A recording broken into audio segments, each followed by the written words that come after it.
Ya estamos de vuelta aquí en La Doctora y a continuación vamos a hablar de un tema que cada vez se incrementa más en nuestro país, la obesidad en los niños. Señora, señor, según cifras del MINSA, actualmente el 15% de nuestros niños tiene obesidad y el 32% tiene exceso de peso, pero un exceso también de porcentaje de grasa. Y el peligro, mamá, papá, tíos, abuelitos, y recuérdenlo, es que los niños que son obesos tienen una mayor tendencia a conservar esa obesidad en la adultez y a desarrollar de manera más temprana las complicaciones propias de la obesidad. Pero para hablar un poquito más de este importantísimo tema, vamos a invitar el día de hoy al doctor Óscar Espinosa. Él es endocrinólogo pediatra de la clínica Javier Prado. Doctor, bienvenido. Muchísimas gracias por estar con nosotros. Gracias por la invitación. Qué importante tema, doctor. Así es. Ya es alarmante las cifras de obesidad en los niños, ¿no es cierto? Últimamente lo que estamos viendo es fundamentalmente por la baja actividad física que tenemos que presentan los niños, ¿no? Y la comida con contenido alto calórico. Entonces, lo que vemos ahora nosotros es el incremento cada día o cada mes, cada año, en los últimos 40 años de la obesidad infantil, ¿no? Un dato importante, por ejemplo, en el mundo hay 1 de cada 3 niños es obeso y en Estados Unidos 2 de cada 3 niños es obeso. 1 de cada 3 niños y 2 de cada 3, o sea, es alarmante, definitivamente. Y los datos que da la OMS, por ejemplo, últimamente, mire, este dato lo da en los años, inicio de los años 2000. La OMS dice 18% de la población tiene desnutrición, 30% de la población tiene problemas de peso y obesidad. El cálculo para el 2030 es que el 40% de la población mundial va a ser obesa. O sea, casi la mitad de la población mundial con obesidad. Y es que, doctor, también nosotros, o en nuestro país, los adultos, estamos incrementando de peso, estamos aumentando, incorporando cosas o malos estilos de vida que transmitimos a nuestros niños. Pero vamos, a propósito de eso, doctor, a hablar acerca de los factores de riesgo. ¿Qué cosas predisponen a un niño a que gane peso, sobre todo grasa corporal? El principal factor de obesidad es el sedentarismo y la alta ingesta de comidas calóricas. Entonces, lo que hacía hace tiempo, lo que pasaba hace unos 20, 30 años atrás, cuando el niño tenía mucha actividad física, eso se ha dejado de lado. Sí, ¿no? claro. Por el aumento de la tecnología, está haciendo que el factor fundamental sea el sedentarismo.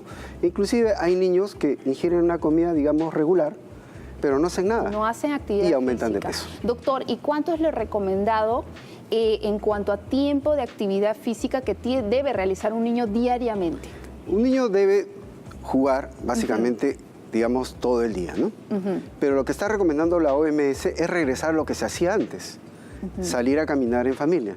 Los niños que ya están obesos... Oído a la música, señores. Los niños que ya están obesos tenemos que hacerle, bueno, todo un plan nutricional, etcétera, pero hay algo que la OMS dice, caminar entre 20 a 30 minutos diarios con la familia. Y doctor, ¿de qué manera contribuye la dieta a la ganancia de peso? Claro, acuérdense que el ganar peso es como una balanza, ¿no? De lo que ingresa y lo que sale. Estamos hablando de kilocalorías. Ingresa por la boca y sale por la actividad física. Para mantener ese equilibrio, ingresa una cantidad de calorías y esa misma cantidad de calorías debe salir. Debería salir, claro. Así es. Entonces, cuando comemos mucha comida de contenido alto calórico y no hacemos esa cantidad de ejercicio, pues la balanza se va a ir para acá. Y vamos a tener un exceso de energía que va a acumularse como grasa. Y eso va a depender fundamentalmente del tipo de alimentación que recibe el niño desde el comienzo de su vida. Es más, desde que la mamá está gestándola, el peso corporal de la madre, la lactancia materna, las costumbres que tengamos de darle de comer a los niños los primeros años de vida, ¿no? Doctor, la predisposición genética, porque no solamente existe el tema ambiental, el tema familiar. O sea, la obesidad, el 95% es la obesidad exógena. Por factores externos. Entra por la boca. Hay un 5% de síndromes genéticos, que eso no lo vemos. Pero de ese 95% de personas que tienen obesidad, entonces decimos, si los papás están obesos, la probabilidad aumenta mucho más a que el niño nazca obeso y desarrolle su vida con obesidad. Un dato muy importante, lo dijiste al comienzo, es que si el niño es obeso desde pequeño, tiene 15% de posibilidad de ser adulto obeso.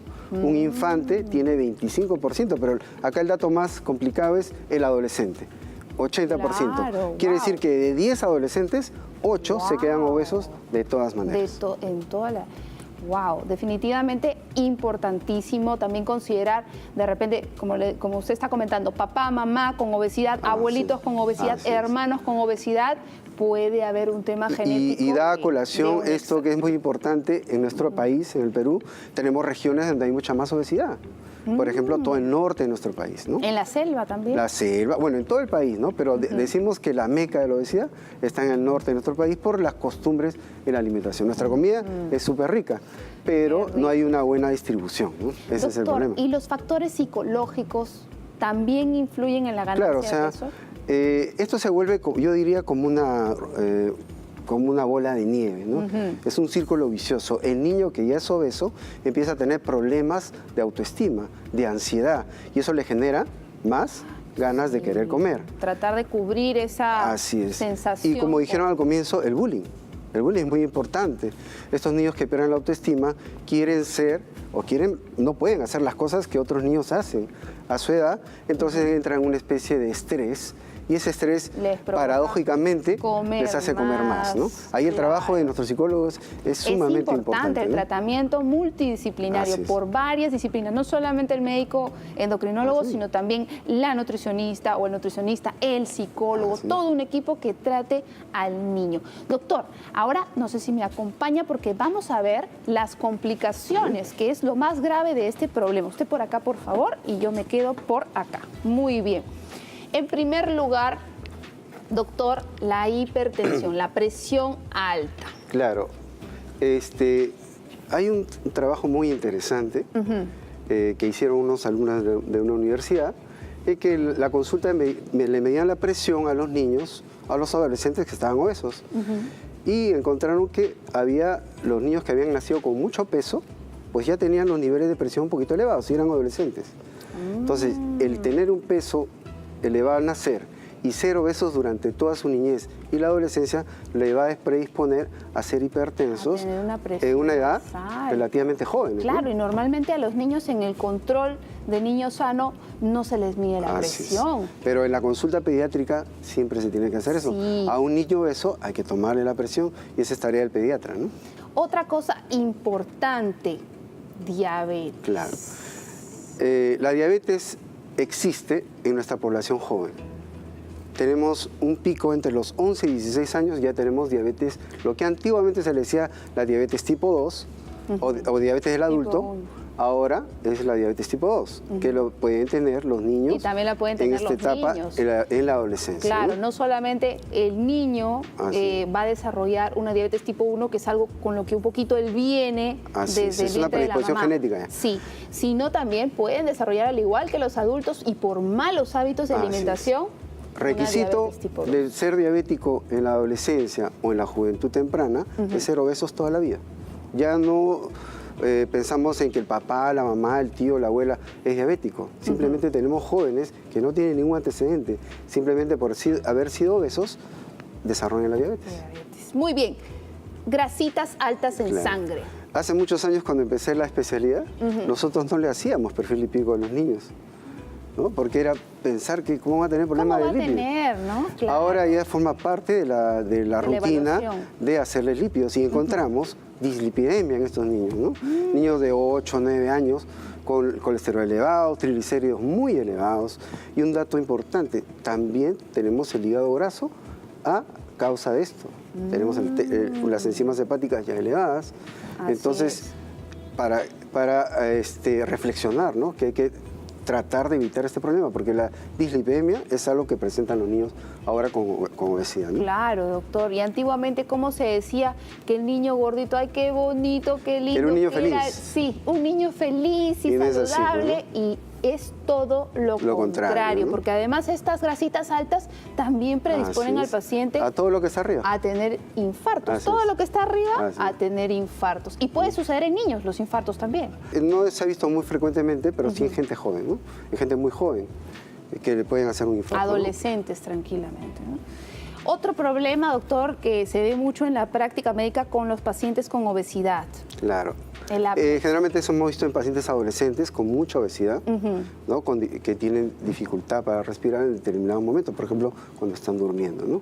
Y esto básicamente porque tienen un gran peso y les quita la capacidad vital. A su pulmón, ¿no? De poder expandirse. Y esto se convierte en un problema serio si Ajá. esto persiste en el transcurso de su vida, ¿no? Bueno, para nuestros televidentes, el apnea del sueño es un trastorno en el que estamos durmiendo y por un momento nos quedamos sin oxígeno. Y ese momento de quedarnos sin oxígeno es crítico para nuestro cerebro, para nuestro corazón, afectan mucho nuestra vida. Muy bien. Otra cosa importante, problemas en las articulaciones. Este sí es un problema serio. Cuando hablamos de complicaciones en el obeso, hablamos de complicaciones inmediatas y complicaciones posteriores, ¿no? Y una de las complicaciones inmediatas es las complicaciones ortopédicas. Una de ellas es trastorno de la articulación, fundamentalmente las rodillas. Los niños pueden hacer hasta artrosis y pueden inclusive hacer fracturas. Por ejemplo, un adolescente que empieza a crecer, lo que vemos siempre es que la parte de la cadera se desliza y se puede fracturar, lo que llamamos epifisiolisis de cadera en los jóvenes obesos que desarrollan un crecimiento acelerado. Claro, porque hay una sobrecarga desde pequeñitos, desde que su estructura se está formando. Pero fundamentalmente la forma del arcamiento de las piernas, todo eso le genera molestias, incluso se generan dolor. Cambios en los pies, todo se modifica en el cuerpo para acostumbrarnos o para mantener un equilibrio por la obesidad. Y es común que estos pacientes primero vayan al traumatólogo y el traumatólogo inmediatamente le dice, y le va a decir, baje de peso. Baje de peso, vayan al endocrinólogo. Por favor, está con tremenda obesidad su hijo, tiene que ayudarlo a bajar de peso. Doctor, importantísimo, porque ese es el objetivo principal de este bloque, la prevención. Bueno, acuérdense que la obesidad ahora se le considera como un problema familiar. La prevención está a cargo, pues, de las políticas de Estado, ¿no? Empezamos primero por los estamentos del Estado, privados, colegios, universidades, a enseñar y a educar a nuestros padres cómo vamos a alimentar a nuestros hijos. Es una tarea de todos. Y esto viene de la prevención primaria, ¿no? Que una mamá no llegue a la obesidad, a la gestación obesa, porque va a tener un producto con mucho peso. Entonces, quitar los alimentos con un alto contenido calórico, las loncheras saludables, los kioscos saludables, fomentar la actividad física, pero esto es en familia. Esa es una de las cosas que tenemos que hacerles entender a los padres. Cuando vienen los padres a la consulta, los padres están gorditos. El problema no es el niño, el problema es la familia. La familia. Y eso es lo más importante. Claro, señoras, señores, a educar con el ejemplo. No le podemos decir a un niño que se alimente bien, que haga actividad física si estamos sentados en el mueble comiéndonos una hamburguesa. Eso no tiene sentido. Y para el niño que tiene un pensamiento bastante concreto, tampoco va a tener sentido alguno, perdón. Comer frutas y verduras, incentivar el ejercicio Decirle que físico. la verdura no es un medicamento. Hay que comer la verdura. Y se puede preparar de una manera agradable también. Hay una cosa importante del comer las verduras, es la fibra. Cuando nosotros comemos la fibra, hay una señal que nos dice al cerebro que ya nos estamos llenando. Nos llena más rápido. Así es. Es cierto. Si no comemos fibra, no comemos verduras, no tenemos esa sensación de sentirnos satisfechos. Y es típico ver que un niño, después de almorzar, al poco rato quiere seguir comiendo, ¿no? Doctor, muchísimas gracias por estar con nosotros y con el doctor Óscar Espinosa. Yo me voy a una pausa comercial, pero por favor no se vayan porque seguimos con mucho más en La Doctora. Muchísimas gracias, doctor. Gracias por la invitación. Excelente, muy bien.